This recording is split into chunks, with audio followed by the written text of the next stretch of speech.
It's not about equality because it's something different from marriage. It's not expanding the right of marriage.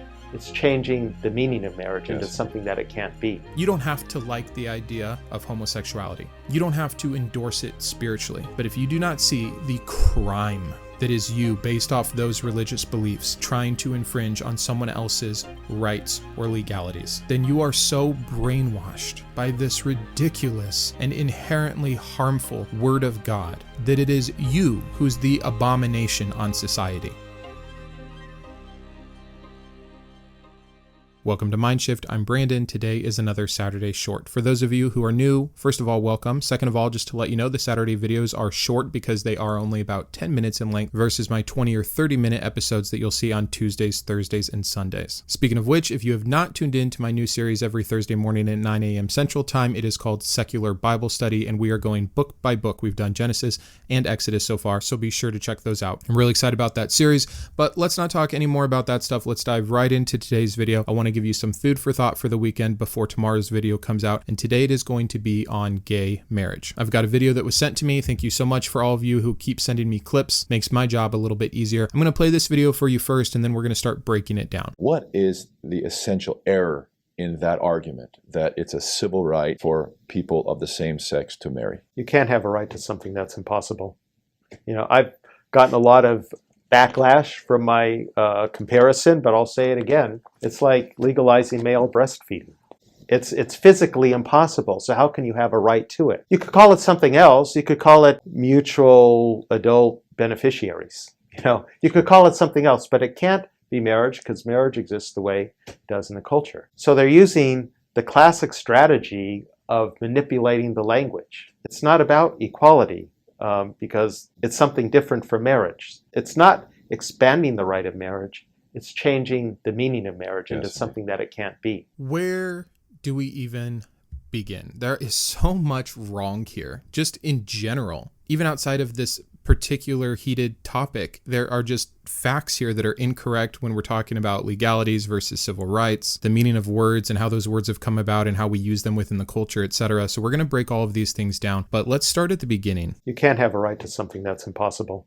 He's so proud of himself. If you look at the little smile after he says it, you can't have a right to something that's impossible. It's a bit circular though, because the only reason in his view it's impossible is because he and the church and religion has said that marriage can only be between a man and a woman. They made up the rule and then said because this rule exists, it cannot be possible. I assure you it's possible for two people of the same sex to get married. It's already happened because we in certain places have changed those rules. Rules are a bit arbitrary in that nature, that they can evolve and they can change. I hope by the same logic, this man does not go around and tell African Americans that they cannot be free or own a home, or tell women that they cannot vote or join the armed forces, because it's literally no different. You had an oppressed or marginalized group of people that based off at one time the majority's view should not have had a right to do something. By the way, in all three of these cases, the main reason for that view has been religion and what it has said in major religious texts. Here we're obviously talking about the Bible, which has 100% put women beneath men, endorsed slavery, and has been anti-homosexual. But thankfully, laws and rights have changed over time and have progressed in morality past this great morality of the Bible and made new allowances for these people to be treated as equal. Notice in none of these cases, in none of these examples that I've given you, has anyone tried to get a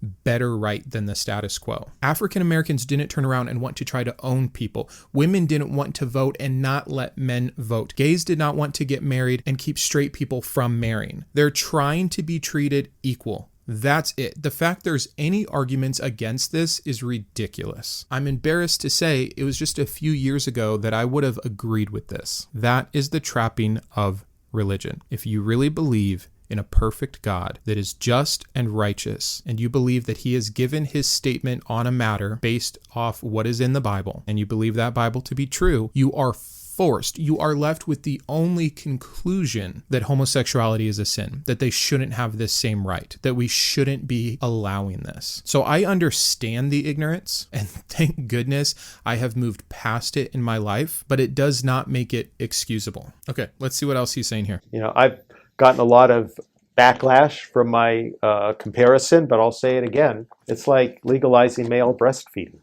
It's physically impossible. So how can you have a right to it? He's so happy with himself. He loves the backlash that he's gotten. He thinks this is the smartest comparison. Now, I do not want to go down this huge train ride here, but let's just stick with what his example is here, which is that a male-born individual cannot lactate. It is physically impossible.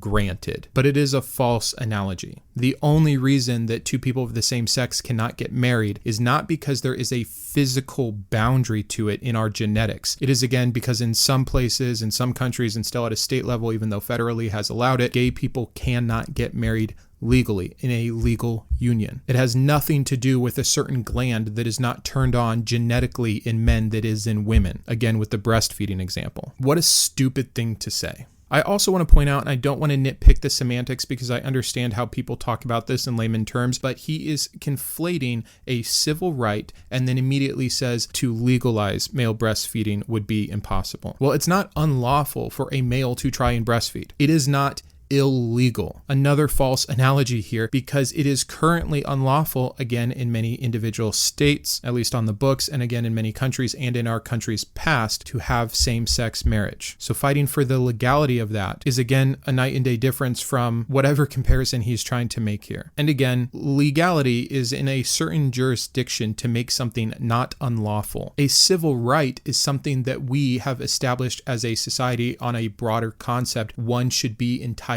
to, like the freedom of speech that is allowing him to say these stupid things, the freedom of religion that allows him to sit there in his place of worship that is highly different and unique than a place of worship down the street. One right that he must not be thinking of is the right to non-discrimination. And it goes on. It's just silly here to keep interchanging these terms to try to make a point about how bad something is and why it shouldn't be allowed. You could call it something else. You could call it mutual adult beneficiaries. You could call it something else, but it can't be marriage because marriage exists the way it does in the culture. Marriage exists the way it does in the culture is not a good framework for why something is inherently sacred as is. Now, I do understand that the vast majority of marriages have been ceremonial in nature and that a vast amount of those ceremonies have been in some religious capacity. For a pretty long time in recent history, marriage has been looked at as the union of a male and female, a man and a wife. But again, these are just terms we made up to go with the culture of the time. Well, the culture, my friend, has changed. Culture's changed from, say, ancient Rome when it was totally fine and normal for a same-sex union. Cultures have changed since biblical times when it was completely normal and endorsed by God himself to be polygamous. How many polygamous marriages do you see today? It looks like cultures have changed. And you, because of your religious beliefs and what your religious definition of marriage is, should have zero to do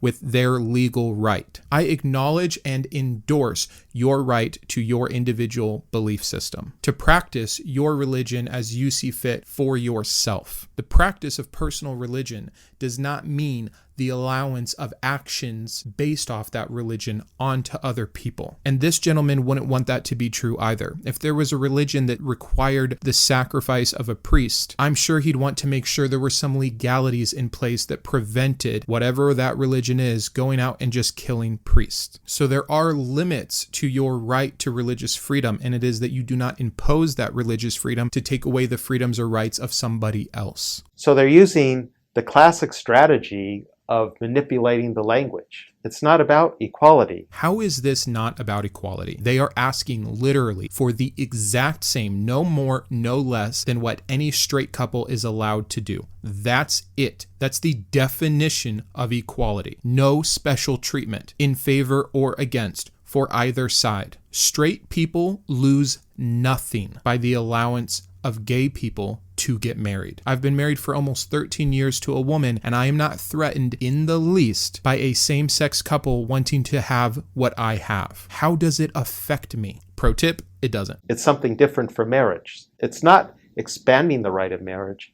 It's changing the meaning of marriage into Yes. something that it can't be. His concept is that marriage is inherently, like organically, within the very concept between a man and a woman. And under that view, two men or two women trying to get married can't do it. It doesn't exist. It's like a married bachelor. They're mutually exclusive terms. And I understand that for him. But I'd question him, where is he getting this information from? Because if we're just talking about the social construct, the use of terminology, words change and their meanings change. Once again, a great example is free man used to exclude black people. We've had to make adjustments to these terms and what we mean by these terms for new allowances of things we got wrong at the beginning of the social construct of that terminology. So if you're basing it off of, well, Webster's defined marriage as X, or the etymology of the word marriage means this, it doesn't really matter, because wherever that first term came from in Latin, it was just made up as a word to describe something that was active in the culture at that time. So where's he really getting it from? Well, he's getting it from the Bible. I'm going to end with a comparison that I think highlights this hypocrisy. I've mentioned it one time before on the channel. I'm going to state it here again. We have some Old Testament Levitical laws against homosexuality. Right next to those same passages, we get all the silly ones about not having interchanged cross-two woven fabrics, or not eating certain kinds of meat, or how women should leave the group when they're menstruating, or how we shouldn't get tattoos, etc. We don't follow those. We don't enforce those. Christians have excused those as old covenants that have been broken by Jesus. So really the only place you can be getting anything is from the New Testament. And we get some stuff from Paul, mainly on the sexual acts themselves, not on marriage. I understand that you could make the connection that to consummate a marriage is to have sexual relations. Fine, still more religious voodoo there. But we have Paul. Now compare that with Old Testament Moses saying that you can get divorced, and New Testament Jesus, not Paul, Jesus saying you cannot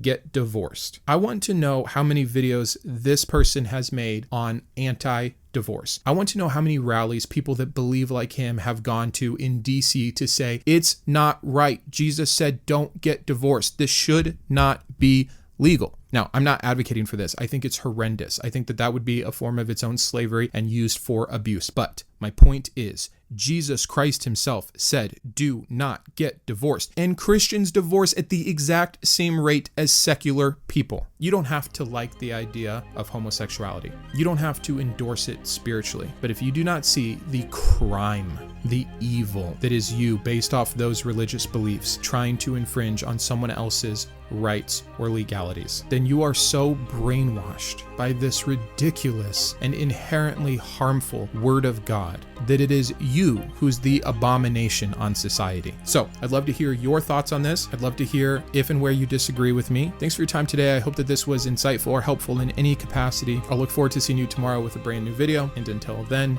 keep thinking.